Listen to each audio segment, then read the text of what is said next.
जेबे प्रकृति डाके हाथ ठारी आमे ता पाखकु जाऊ बाहरी।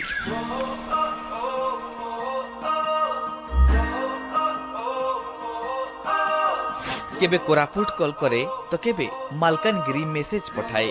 प्रीतिर पवन रे आसे प्रेमर पत्र।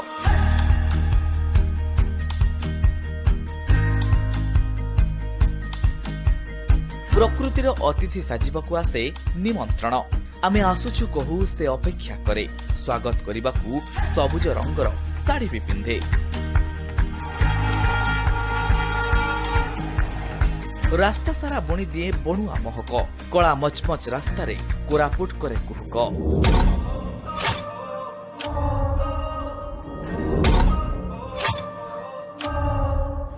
सहरी भिड़, गाड़ी मोटर केंका, सोशल मीडिया, फोन फान, अणनिश्वासी जीवन आउ चापग्रस्त जीविका एमती सब जंजाल को जरी रे बांधी घरर गोटे कोणरे फिंगी दे आमे बाहरिलु जीवन को उपभोग करिबाकू, जीवन रो गीत गाइबाकू।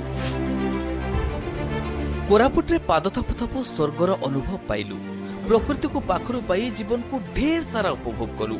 मुक्त पवन पीलु आउ शांति रे टिके निश्वास मारिलु। एमती लागुतला सते जेमती आमे आसीछु बोली हाथ ठारी अभिनंदन जणाउछि कोरापुट आ कही आलिंगन भी करूछि। उफ की परिवेश, की अनुभव, उफ की परिवेश।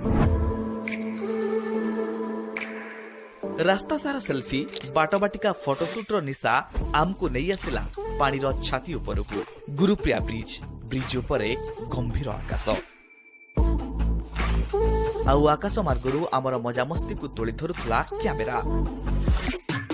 सतरे प्रकृति को जेते देखिले भी, जेते पाखरु पाइले भी बुझे ना ये मन, बुझे ना ये मन।